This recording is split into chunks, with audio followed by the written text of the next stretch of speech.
बिस्मिल्लाहिर्रहमानिर्रहीम, अस्सलाम वालेकुम and very warm welcome to the show. कल मुल्क में चेयरमैन सेनेट के लिए मार्का होने जा रहा है और ये इतनी अहम पेशरफ्त है कि इससे आइंदा आने वाले दिनों की सियासत का पता चलने जा रहा है।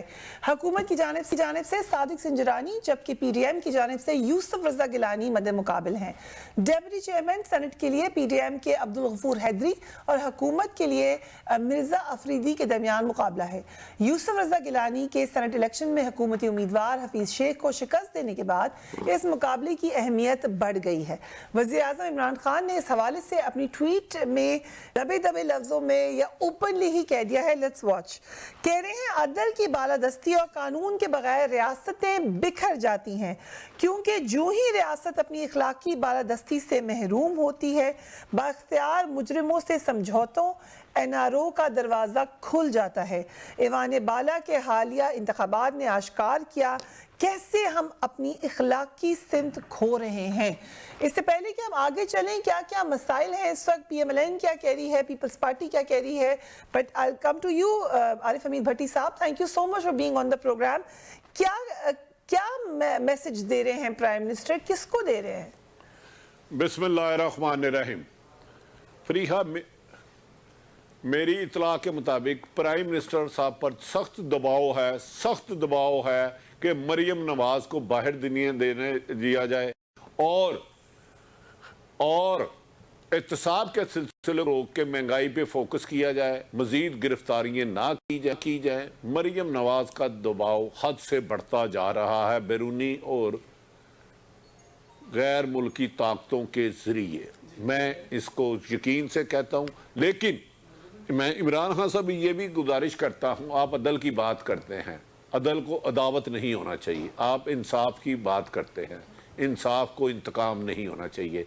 जब एक साफ लिबास पे एक गंदगी का छोटी सी छींट पड़ जाए तो नमाज जायज़ नहीं होती। ये नहीं होता कि आपके साथ जो मिलके कोई करप्शन करे उसकी करप्शन लीगल, आपके मुखालफ करे तो वो गलत। बहरहाल इमरान खान साहब पर यह बात सच है, क्योंकि आपने याद होगा मुशर्रफ एक डिक्टेटर था, बड़ा ताकतवर था। मेरी उनसे 2006 में मुलाकात हुई। उन्होंने बताया कौन कौन सी गैर मुल्की ताकतों का दबाव था नवाज शरीफ को बाहर ले जाने के लिए। रातों रात पाए पकाने वाले, खद्दे पकाने वाले और मियाँ साहब को दबाने वाले रातों रात एक जहाज में पैक होके ऐसे गए कि जैसे गधे के सर से सींग जाते हैं। हम हैरान हो गए कि एक बंदा मुजरम है, जेल में बंद है, वो कैसे केस खत्म हो गए। ये तो कड़वा सच है कि NRO होता है, इसमें तो दो राय है ही कोई नहीं। हाँ, पाकिस्तान में, सॉरी माफी चाहता हूँ, पाकिस्तान में NRO नहीं होता, ये कुछ ताकतवर हल्के कहते हैं। मेरी जुबान स्लिप हो गई है, टंग ऑफ स्लिप है, मुझे माफ कर दीजिएगा। देखिए, जब तक आप सिलेक्टेड एहतसाब करेंगे नफरत को जन्म देंगे, बेहतरी नहीं आएगी। एहतसाब करें, जरूर करें। और मेरी नजर में तो इस मुल्क की तबाही की वजह ही करप्शन है। मेरी साफत का तो रिजल्ट ही यही है। करप्ट आदमी जिसे अल्लाह कहता है जहन्नमी है, जहन्नमी। वो साफी हो, वो जज हो, वो जनरल हो, पॉलिटिशियन हो, एक जहन्नमी से फैज कैसे हो सकता है? मुझे बता दे। या तो कोई दीन से टकरा सकता तो ये उसकी मत है। तो जो भी है क्रॉस दी बोर्ड, तो 90% तो करप्शन लीगल हो चुकी है। तो फरीहा, हम आप अल्लाह के आगे दुआ ही होंगे, या अल्लाह इस मुल्क को बचा। राइट। अंदलीब अब्बास साहिबा, जो ट्वीट है प्राइम मिनिस्टर की, बिल्कुल ठीक बात कर रही हैं, वो कर रहे हैं वो। ओके, अंदलीब अब्बास साहिबा की तरफ भी आते हैं, but I will come to you first best साहब। जो वो कह रहे हैं कि अदल की बालादस्ती हो, समझौते ना हो, NRO ना हो, ये बात गलत तो नहीं है? बिस्मिल्लाहिर्रहमानिर्रहीम। फिर नहीं, बिल्कुल आप ठीक कह रही हैं, ये गलत नहीं है। लेकिन आपको ये देखना है कि वो केसेस जिनकी बात करते हैं हम, वो शुरू किसने किए, वो इनिशिएट किस दौर में किए गए, क्या वो पूरा प्रोसेस जिससे वो आए थे, वो मार्शल लॉज लीगल थे, क्या वो तरीका लीगल था जिससे किया गया? और जब नहीं लीगल होता तो आपको इन चीज़ों को ख़त्म करना पड़ता है। मैं आपको एक छोटी सी एग्जांपल दूं। हम बरतानिया जैसे मुल्क में, जहां आप एक किसी बंदे को अरेस्ट करते हो और आप उसको प्रॉपर कॉशन ना करो, और आपने प्रॉपर कॉशन नहीं किया, तो उसके बाद जितनी आपने इन्वेस्टिगेशन की, जितनी चीज़ें की, उसको ड्रॉप किया जाता है, इसलिए लीगल प्रोसेस नहीं किया गया। हम यहाँ बात कर रहे हैं सेनेट के इलेक्शंस की। देखिए, सेनेट के इलेक्शंस की बात के ऊपर एक चीज़ अपना कमेंट करूंगा कि देखें, जहां तक संजरानी साहब की पहले कैंडिडेट थे Hafeez Shaikh, was a weak candidate. सबको पता था कि ये वीक कैंडिडेट है, लोगों को पसंद नहीं है, इसको अपने तहरीक इंसाफ के लोग पसंद नहीं करते थे। जहां तक संजरानी साहब की बात है, without even a second ounce of a doubt, मैं बोलूँगा is a good candidate, is a candidate that will give all parties a tough time, क्योंकि उनकी अपनी सारी पॉलिटिकल पार्टीज में एक सलाम दुआ है। वो सेनेट को उन्होंने एक सर्टन तरीके से चलाया, तो उसका एक डेफिनेटली प्रेशर होगा। लेकिन फिर भी लेकिन अब फिर देखिए दोबारा प्राइम मिनिस्टर के खिलाफ अदम इत्मीनाद है। अगर गिलानी साहब प्राइम मिनिस्टर के खिलाफ अदम इत्मीनाद थी, तो ये भी प्राइम मिनिस्टर के खिलाफ होनी चाहिए। फिर अब इस सिनेरियो में एक चीज बड़ी क्लियर आ गई कि नंबर्स ऑपोजिशन के पास ज्यादा हैं। ऑपोजिशन यूनाइटेड हुकूमत से बहुत बड़ी है, और इंशाल्लाह ये बड़ी बेहतरीन, बल्कि क्योंकि इनके अपने लोग जो हैं, जो इनको वोट नहीं करना चाह रहे हैं, हमें अभी भी पता है, और अभी भी कुछ लोग हैं, और इंशाल्लाह ये बेहतरीन फतह होगी। आप फिर देखेंगे, और ये इमरान खान के खिलाफ फिर एक और अदम एतमाद है। लेकिन जो पिछला तो अदम एतमाद था ही इमरान खान के खिलाफ ना, अभी आगे आने वाला एतमाद फिर इनके खिलाफ अदम एतमाद कि होगा। हमारे कुछ सेनेटर्स को फोन करके कहा गया वो पीडीएम के उम्मीदवार को वोट ना दें। इनमें से कुछ कॉल्स बतौर शवाहिद के रिकॉर्ड की गई हैं। ये क्या हो रहा है? देखिए, आपके सामने कुछ देर पहले एक प्रेस कॉन्फ्रेंस की थी, जिसमें जिन कैंडिडेट्स को कॉल की गई थी उनमें से एक आगे आया। और मैं फिर ये कहूँगा कि जिन इदारों का काम है अपना रोल प्ले करना एज ए मीडिएटर, जिन इदारों का काम है तहफ़्फ़ुज़ फराहम करना, जिन इदारों का काम है कि लोगों को मुल्क को आगे लेके जाना, और फिर हम बात करते हैं, देखिए पाकिस्तान की new vision, Pakistan democratic country, democracy की हम बात करते हैं, हम यहाँ बात करते हैं फ्यूचरिस्टिक अप्रोच की, तो वहाँ मेरे ख्याल से कि यहाँ पॉलिटिकल पार्टीज जो मर्जी रोल प्ले करें, वो कोई भी इदारा, वो बड़ा हो वो छोटा हो, किसी इदारे का नाम नहीं लिया इसलिए we might all not be aware of it, लेकिन कोई भी गवर्नमेंट की तरफ से, इदारों की तरफ से प्रेशराइज नहीं किया जाना चाहिए, और ये गलत है। और डेमोक्रेटिक नॉर्म्स और तमाम जिस चीज़ों की तरफ बढ़ रही हैं, उनको फिर ये खराब तरीकों की तरफ इसको कंडेम करती हैं तमाम पॉलिटिकल पार्टीज। भट्टी साहब, जो नून लीग कह रही है, मरियम नवाज ने का वीडियोस भी है मेरे पास, ये कौन, क्या इसकी क्या हकीकत है? फरीहा, मैं एक छोटी सी गुजारिश करने लगूं, मुझे थोड़ा सा मौका दे दीजिएगा। मार्शल मेरी इतला के मुताबिक लीगल नहीं होता, ये कड़वा सच है। और मार्शल मुशर्रफ का लीगल नहीं था, ये कड़वा सच है। ज़ियाउल हक का किस कानून के तहत लीगल था? आइन में कौन सी शिक है? मैंने तो आइन को 1000 दफा पढ़ा है। ज़ियाउल हक का मार्शल हो तो वो लीगल है, परवेज कियानी एनआरओ दे तो वो लीगल है। व्हाट इज दिस भाई? तो गलत काम गलत है, मेरे लिए भी गलत है, आपके लिए भी गलत है। इसमें इबहाम कहां से आ गया? ओ भाई, क्या कर रहे हो? ये ना करे कि मेरा कुत्ता तेरा कुत्ता टिम्मी। दूसरी बात, मैं इस अदारे पे मरियम ने जिसने इल्जाम लगाया, हमारी बहन मोहतरम मरियम नवाज साहबा ने, एहसन इकबाल साहब ने, उनको 30 सालों से कवर कर रहा हूं। नंबर तो कभी वो उनके ओरिजिनल नाम होते नहीं। दूसरी बात, मेरा चैलेंज है, इनको कहें कि मुझे नंबर दिखाएं, वो तो नंबर ही नहीं उनका आता। वो एक अदारा करता, दूसरे का नाम लेता, दूसरे का तीसरे लेता है। वो कमाल बात है। ये किस तरह हमें गुमराह करें कि हमें नाम भी पता है, हमें नंबर भी पता है, तो चलो इन्हें नाम भी पता है, नंबर भी पता है, ये भी ठीक होगा। इन्होंने असास-तरीन एजेंसी का नाम भी ले दिया। आज का सिलेक्शन कमीशन तो इनके हाथ में है, तो उसके पास वो नंबर ले जाए और उसका नाम ले दे। और सॉरी, मैं माफी चाहता हूँ, सिलेक्शन कमीशन कह दिया, इलेक्शन कमीशन। फरीहा, मुझे नाम बनवाए, मेरी इस्लाह कर दिया करें। स्लिप ऑफ टंग बड़ी बुरी चीज है। वो सिलेक्शन कमीशन गलती से निकल गया, इलेक्शन कमीशन वो इन्हें फेवर भी दे रहा है। वो नंबर जो धमकियां दे रहे हैं वो गलत कर रहे हैं, जो भी है उसके नंबर नाम ले जाइए इलेक्शन कमीशन के साथ, सुबह उनके खिलाफ कार्रवाई करवा दे। अच्छी बात है, अगर कोई इंटरफेरेंस कर रहा है, नहीं होना चाहिए।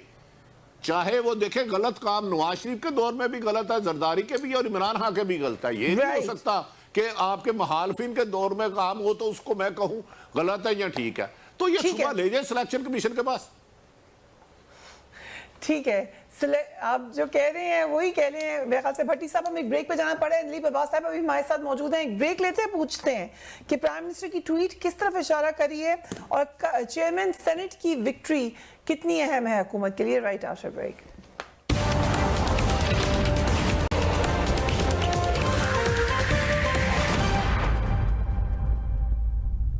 And welcome back. अंदरी बाबा साहिबा, हुकूमत कल इलेक्शन कैसे जीतेगी, क्योंकि आपके इत्तेहादियों के पास तो वोट कम है। सो कल क्या वही होगा जो हमने पहले होता हुआ देखा है? देखिए, बात यह है कि there is a difference of वो जब वोट देने का मामला आएगा तो 1-2 वोटों का फर्क होगा ना, क्योंकि ऑब्वियसली 2 वोट या यहाँ चले जाएंगे या वहां चले जाएंगे। तो क्योंकि वो बेसिकली जो 3 या 4 वोटों का फर्क है, वो जब 1 या 2 वोट यहाँ आएंगे या वहां आएंगे तो उसी से सारा जो है डिफरेंस वो जाहिर हो जाएगा। जहां तक so it can go anyway. मैं ये नहीं कहूंगी कि जी अगर ये हुआ तो वो हो जाएगा, जैसे कि माशाल्लाह मरियम साहिबा जो हैं वो कह रही हैं कि जी हमें हमारे लोगों को कॉल्स रिसीव हो रही हैं और पीछे रहे। ये वो लोग हैं जिन्होंने पूरा जो स्टार्ट किया था पीडीएम ने, आपको याद है स्टार्ट ही इसी पे किया था कि नवाज शरीफ साहब ने आके कहा कि जी हमारा तो मुकाबला ही नहीं है इमरान खान के साथ, हमारा तो मुकाबला उनको लाने वालों के साथ। उसके बाद उन्होंने क्या कहा, मरियम कहती रही, अजमा बुखारी मेरे साथ प्रोग्राम में आके कहती रही कि जी हम चाहते हैं कि पहले ये हमें सपोर्ट करें, मतलब ये इस हुकूमत को गिराएं और हमें सपोर्ट करें तो फिर हम इनके साथ जो है इनको कहेंगे। सारा मसला ये है, वो ये कह रहे हैं कि हमें बाय हुक और बाय क्रुक अगर ये इदारे और सारे मिलके हमें जिता देते हैं तो हम फिर वो वाली पार्टी हो जाएंगे जो कि ज़ियाउल हक के साथ थी और मुशर्रफ से एनआरओ ले चुकी है। असल में तो मसला उनको वही है, मसला है कि जी इस दफा क्या हुआ। बट अब्बासी साहब के साथ बैठे हुए थे सेनेटर हाफिज अब्दुल करीम, वो जो कह रहे हैं कि मुझे कॉल्स आई हैं, अभी भट्टी साहब ने उस पर अपनी राय दी, आपकी भी यही राय है कि वो ऐसे ही कह रहे हैं, कोई कॉल्स नहीं आई? नहीं, मैं तो ये कह रही हूँ जैसे हमने किया, हम इलेक्शन कमीशन पे एक रात पहले चले नहीं गए फरिया, याद है आपको कि हमने वो वीडियो और वो सारी पिटीशन हम इलेक्शन कमीशन के पास ले गए, हमारे जो मैसेजेस थे वो भी इलेक्शन कमीशन के पास ले गए। अब ये और बात है कि इलेक्शन कमीशन जो है उस पे उसने एक्ट किया या नहीं किया, ये तो दूसरी स्टोरी है। लेकिन जब आपके पास एविडेंस होता है, जब आपके पास मैसेजेस होते हैं, जब मेरा इनसे सारे का सारा मेरा झगड़ा क्या है, फरिया हमेशा मेरे साथ प्रोग्राम्स में आते हैं, कहता जी फलाना ये है, ढींगना ये है, ये भी करप्ट है, बीआरटी है, फलाना फलाना ये। मैं इनको कहती हूँ कि भाई हम सारी उम्र रहे ऑपोजिशन में, और आपको भी पता है कि नवाज शरीफ के केस पे 6 जगह आपने ठुकरें खाई, रिजेक्ट हुए और हर दफा नए पे जाते थे। हमारे पास एविडेंस था, धांधली के केस में हम 2 साल लगे रहे, नए नए फोरम्स पे जाते रहे। ये किसी फोरम पे नहीं जाते, आके प्रेस कॉन्फ्रेंसेस करते हैं और कहते हैं जी ये देख ले हमारे पास ये एविडेंस है, कोई एविडेंस नहीं होता। बिल्कुल 100% नवाज शरीफ का वो है, जब वो आए थे नेशनल असेंबली के फ्लोर पे और कह रहे थे ये देखें ये है वो जराए जिससे मैंने वो फ्लैट्स लिए थे, और वो जराए क्या निकले, एक तस्वीर, ये वो जराए थे। तो ये बिल्कुल माशाल्लाह पूरी टीम ने करप्शन, धांधली, हॉर्स ट्रेडिंग, इस पे पीएचडी ली हुई है, 40 साल का तजर्बा है, बार बार उसी तरीके से आए, ज़ियाउल हक से आए, उसके बाद मुशर्रफ से आए, जनरल असद दुरानी से पैसे लिए। उनको मसला ये है कि इस दफा ना पैसे मिल रहे हैं, ना बाहर जाने दे रहे हैं, ना एनआरओ है।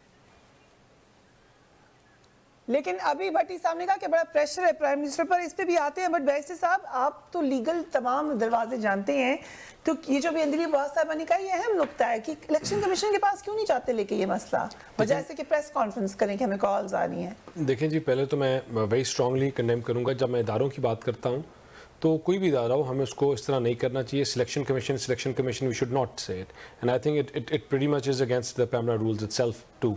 हमें किसी का यूं नहीं करना चाहिए कि इदारा है, we should all respect it. दूसरी बात, जहाँ तक देखें मेरी बहन अदलीब ने कहा कि हम तो 2 साल से आए हैं, तो मैं इनसे ज़रा पूछना चाहता हूँ कि हफीज़ शेख साहब किधर थे, शेख रशीद साहब किस पार्टी में थे, शाह महमूद साहब किधर थे, नदीम बाबर साहब किधर थे, फवाद किधर थे, और उनकी पूरी जो इनकी मिनिस्टर्स की कैबिनेट है मुझे वो सारी बता दें वो कौन से हैं जो पिछले कौन से अदवार में नहीं थे।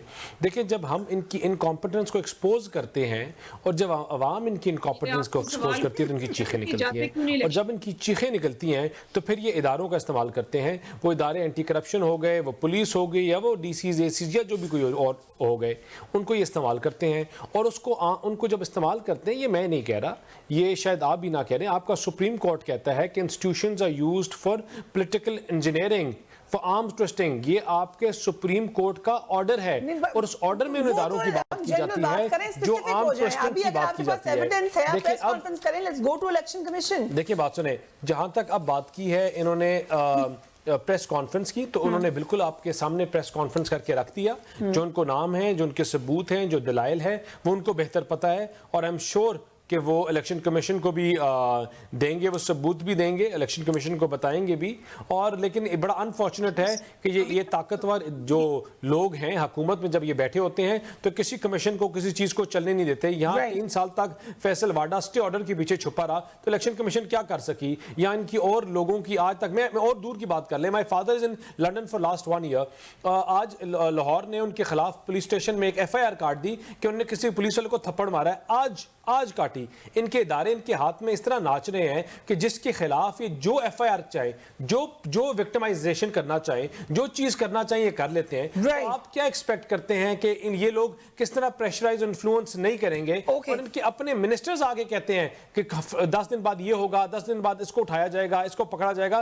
तो आपको बड़ा क्लियर नजर आता है कि किस तरह ये इंस्टीट्यूशंस को प्रेशराइज करते हैं। और फिर जब अकाउंटेबिलिटी की बात करते हैं, बार बार इसलिए कहते हैं अकाउंटेबिलिटी करो भाई, जो चोर है उसके अंदर से निकालो, लेकिन अकाउंटेबिलिटी क्रॉस द बोर्ड। जो इनकी सफों में बैठे हैं उनकी भी और जो हमारी सफों में उनकी भी। ये तो भट्टी साहब ने भी आपसे एग्री किया है, इस बात को तो भट्टी साहब ने भी कहा है। लेकिन भट्टी साहब आप बहुत मुस्कुराए हैं, आप हंसे हैं, हमें खुशी है, लेकिन हमें बताएं भी कि आपको इतनी ज्यादा खुशी किस बात की हुई है अभी। और साथ ही साथ जो एस्टैब्लिशमेंट के ऊपर इल्जाम फिर लगाया PMLN ने, ये बात गिलानी साहब ने मुस्तरद कर दिया। वो कह रहे मुझे तो नहीं नजर आ रही एस्टैब्लिशमेंट की इन्वॉल्वमेंट।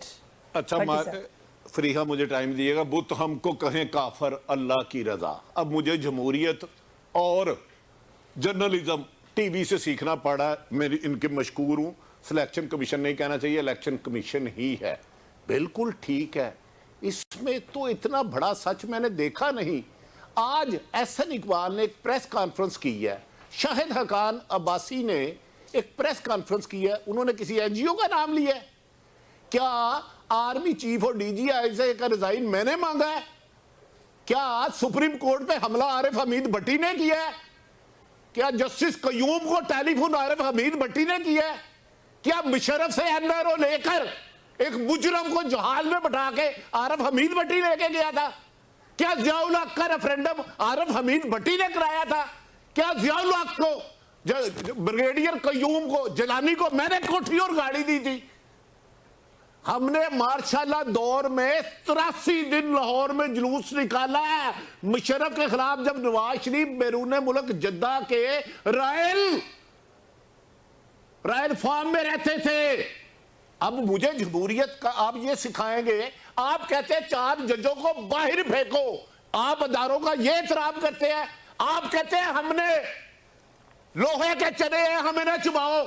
ये 5 जजों को इफ्तिखार चौधरी का नाम लेके, साकिब निसार साहब का नाम लेके आप जो कहते हैं मुझे जमहूरियत का दर्ज देते हैं, मुझे आइन की पासदारी सिखा रहे हैं आप। और मैं क्या क्या बातें सिखाऊं, मैं क्या क्या बातें बताऊं? मुझे बता दें, फिर शुरू हो जाता हूं। मैं 81 से जब नवाज शरीफ लंदन में शॉपिंग कर रहे थे तो उनको किसका फोन गया?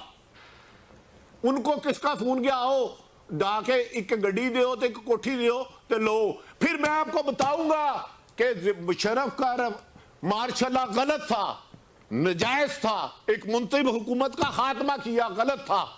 लेकिन मुशर्रफ ने जिस मुजरम को बाहर भेजा वो किस कानून के तहत ठीक था? जियाउल हक का मार्शल गलत था, जुल्म था, नाइंसाफी थी। लेकिन जिसने भट्टो को फांसी दी, जिसने उसका साथ दिया और जियाउल हक की कब्र पे जाके कहा कि मैं तुम्हारा मिशन पूरा करूंगा, वो कौन सी जमहूरियत थी? वो मुझे सिखाए, सब कुछ सिखाए, मैं सीखता हूं। बैसी साहब, अगर आप इस देखिए, पे मैं कुछ तो कमेंट किसी को करना चाहते हैं, सियासत मुझे नहीं सिखा सकता, ये बड़े सीनियर जर्नलिस्ट हैं। मैं अपने ज़र्फ की बात कर रहा हूँ, मैं पुरानी बातें नहीं कर रहा। मैं एक प्रोग्राम में बैठ के अपने ज़र्फ की बात कर रहा हूँ कि मैं इन चीज़ों का आयल नहीं हूँ। मैं खुद भी कभी नहीं किया और मैंने एक चीज़ बोल दी, मुझे गलत लगी, एज एन एडवोकेट भी मुझे गलत लगा तो मैंने बोला। ये जहाँ तक बात है, देखें, फिर पुराने इदारों की या चीज़ों की, तो फिर इदारों का नाम लिया जाता है। जब हम बार बार लेते हैं तो हम उन्हीं इंस्टीट्यूशन जिनको आज हम कह रहे हैं कि नहीं नहीं शायद वो इतने इन्वॉल्व नहीं है, तो हम उनको फिर एट स्टेक और हम फिर उनको बुली करने शुरू कर देते हैं। इदारों का ही तो नाम ले रहे थे ना दानिश साहब, वो भी तो यही कह रहे थे, एजेंसीज पे इल्जाम लगा रहे थे। देखिए, एजेंसीज नहीं, जब वो बात करते हैं कि हुकूमती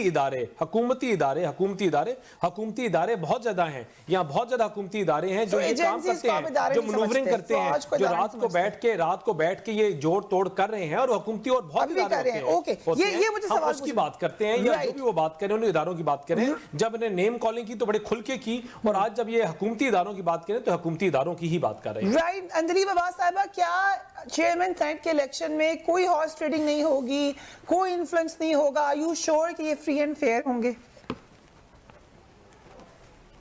भट्टी साहब पहले बात कर लें, वो ही वांट्स टू रिस्पॉन्ड।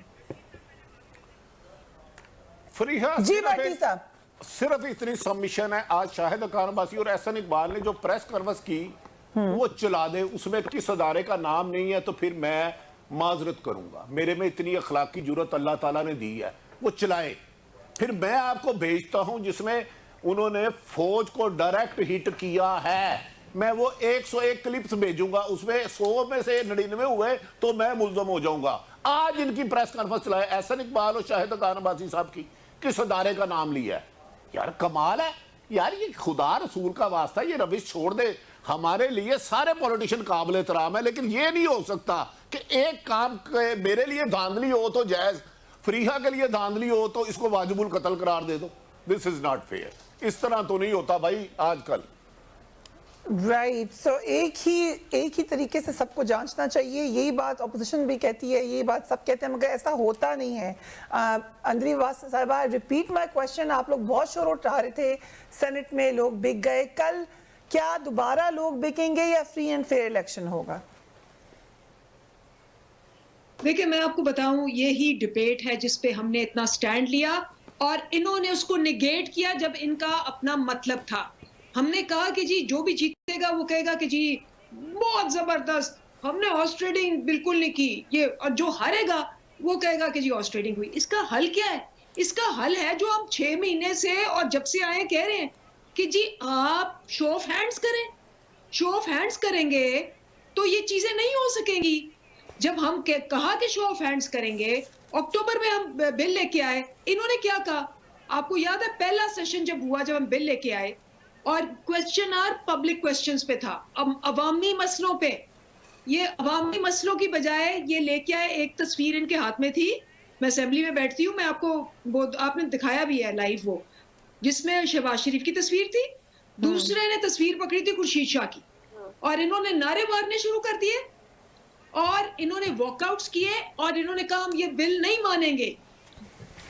ये वही बात है जो इन्होंने फैटफ की दवा एनआरओ लेने पे की थी। इनकी हर बिल पे ये शर्त होती है कि हमारे ये बंदे रिहा करो, इनके केसेस बंद करो, इनकी करप्शन 30 साल से एक दूसरे को मुकमुका करके खत्म हुई है, तुम भी खत्म करो। ये हर दफा इनका ये प्ली होती है। हमने स्ट्रगल किया ना, हमने ऑर्डिनेंस भी निकाल लिया कि जी इन केस सुप्रीम कोर्ट ये फैसला देती है, ये ना हो कि देरी हो जाए, सुप्रीम कोर्ट पे भी हम गए। ये तो हमारा स्ट्रगल है, हुकूमत में है, हमें तो इतना फर्क नहीं पड़ना चाहिए था। अगर शो ऑफ हैंड्स नहीं होगा, अगर ट्रांसपेरेंसी नहीं आएगी, अगर ये साइन नहीं करेंगे, लेकिन इनका यही है कि पाकिस्तान जाए। फैक्टम में पूरी कोशिश की कि ब्लैक लिस्ट हो जाए, क्योंकि वो मनी लॉन्ड्रिंग बिल्स जो थे वो ये sign, anti money laundering bills इन्होंने 20 साल नहीं किए, पाकिस्तान को ग्रे लिस्ट भेजा। जब हमने कहा कि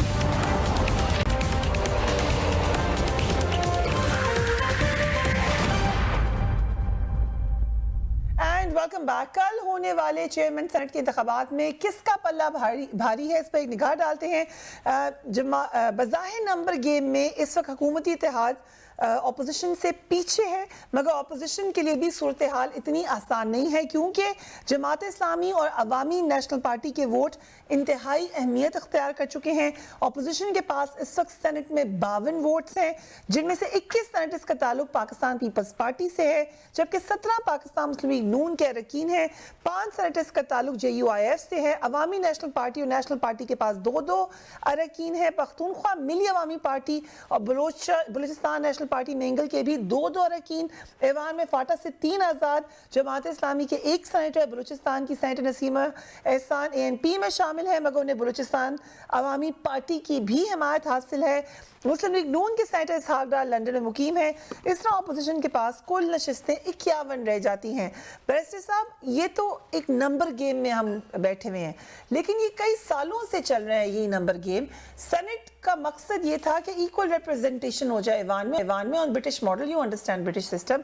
ये आप परेशानी नहीं होती कि हम किस जोड़ तोड़ में पड़ गए? एक ऐसा ऐवान जो कि सबकी बराबरी के लिए बनाया गया था, वहाँ पे पैसा चले, वहाँ पे जोर चले, एक ओपन बैलेट इसका सोल्यूशन था, उसको नहीं अवेल किया गया। बैरिस्टर साहब देखें, पहले फेज में अगर मैं ओपन बैलेट का जब जवाब दूं तो हमने बार बार यही बात की कि आप अपोजिशन को ऑन बोर्ड लें, आप बात करें। हम शायद ओपन बैलेट के अगेंस्ट नहीं हैं, आप बात करें और आप पार्लियामेंट के थ्रू लेके जाएं। ये जो आपका गैर जमहूरी आपका एटीट्यूड है आपका, कि जब आप ऑर्डिनेंस पास करके चीज़ें पास करवाते हैं, आप पूरे मुल्क का अपना सौदा कर रहे हैं, आपने IMF के सामने अपने आप को बेच आए हैं, कि इस गैर जमहूरी एटीट्यूड को और जो आपकी हिपोक्रेसी और डबल स्टैंडर्ड के स्टेटमेंट्स हैं, जो आपके अपनी ड्यूअल नेशनैलिटी के ऊपर, जो आपके अपने और चीज़ों के ऊपर स्टांस थे, हम आपके स्टांस और आपकी यू टर्न्स और आपकी हिपोक्रेसी और डबल स्टैंडर्ड्स को बार बार कहते हैं कि या तो आप क्लैरिफाई करें, आप झूठ बोलते रहे पहले, अवाम के साथ आपने झूठ बोला, आपने गलत कहा, हम आपके साथ खड़े होने के लिए तैयार हैं। आप माफी मांगे, आप माजरत करें लोगों से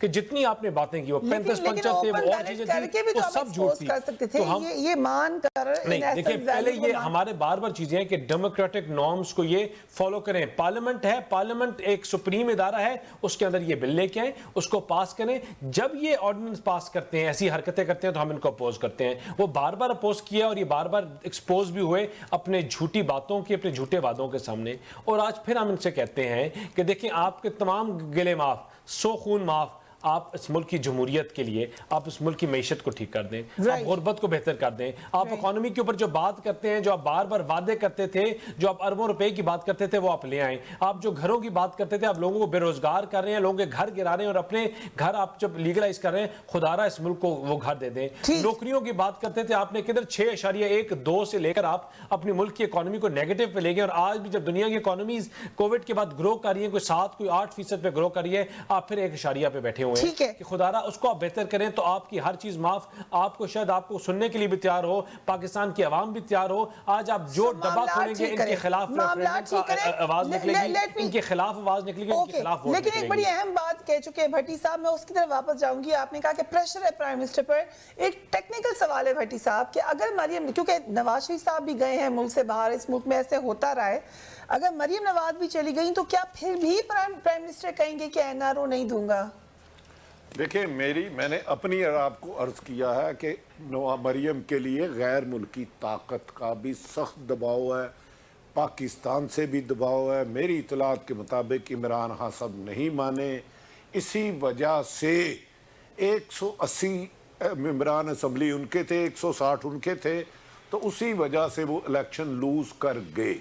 हाँ, इन्हें मेरी नज़र में पहले मुस्लिम लीग नून को शो ऑफ हैंड पे मान जाना चाहिए था, लेकिन अब उसके बाद अगर नून लीग ने ऑफर की है, अगर इनकी नीयत खराब नहीं थी PTI की, इन्हें चेयरमैन सेनेट के इंतहा पर मान जाना चाहिए था।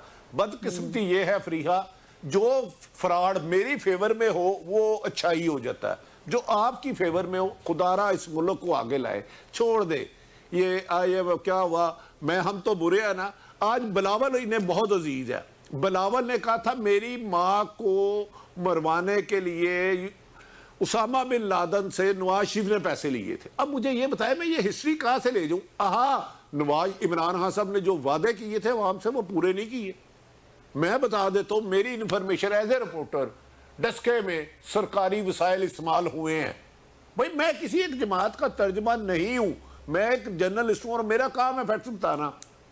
लेकिन ये मेरा ख्याल है इसलिए नहीं किया। पहले धांधली उनको सूट करती थी, अब मेरी नज़र में तो ANP ने हुकूमत को यकीन दहानी करा दी है कि दोनों वोट उनको जाएंगे। ये मेरी खबर है, नॉट कन्फर्म। ये इत्तेहादी हैं, वो उनके वो बेहतर जानते हैं। मैं आपको खबर दे रहा हूँ, ANP ने हुकूमत को ये कह दिया कि हमारे 2 वोट, वो क्योंकि सिलेक्शन कमीशन इलेक्शन कमीशन के नहीं आएगा क्योंकि हर पार्टी इंडिपेंडेंट है। अब पार्टी में हो तो वोट की वायलेशन करे तो ये, हाँ अगर कल यूसुफ रजा गिलानी जीतेंगे तो अच्छी बात है, आसफ अली जरदारी का कैंडिडेट जीतेगा, उसके कहेंगे तो हम उसी पे प्रोग्राम करेंगे। ठीक है, अगर वो जीत गए तो फिर उसके बाद प्रोग्राम यकीनन करेंगे। लेकिन PDM के कैंडिडेट हैं वो इस वक्त, अंजलि बाबा साहिबा जो प्रेशर का जिक्र करे हैं भट्टी साहब, वो मरीम नवाज के हवाले से भी है, पंजाब की गवर्नेंस के हवाले से भी है। बहुत सारे लोग ये प्राइम मिनिस्टर को कह रहे हैं कि पंजाब के हालात बेहतर करें, आप पंजाब में हैं, आपको ज़्यादा बेहतर होगा। क्या वजह है कि उस तरफ तवज्जो नहीं आ रही? देखिए माशाल्लाह इनकी जो है ना बड़ी कंसिस्टेंट पॉलिसी है PMLN की। ये सिर्फ और सिर्फ इदारों की बेसिस पे, ये वो एक पंजाबी का लफ्ज़ होता है, मेरा ख्याल है भट्टी साहब मेरे से एग्री करेंगे, गिज्जे हुए हैं। ये गिज्जे हुए हैं कि ये हमेशा से इदारों की उससे आते हैं। मरीम साहिबा ने, आपको पता है कि इन्होंने, उनको आदत ही नहीं है इस तरह से कोई स्ट्रगल करने की, कोई निकल के मतलब 100 दिन बाद सड़कों पे सोने की, आंधियां खाने की। मरीम ने खुद इस दफा कहा कि बड़ी सर्दी है, हम नहीं कर सकते, मेरी कुल्फी जम गई है। These were her exact words. एक लीडर कह रहा है कि मैं फर का कोट पहन के आई हूँ लेकिन मुझे उसके बावजूद सर्दी लग रही है, तो मैं जब तक के मौसम अच्छा नहीं होगा मैं बाहर नहीं निकलूंगी। तो आप खुद सोच लें। उसके बाद मरियम साहिबा ने, आपको भी पता है, आपने प्रोग्राम किए कि पहले जुबैर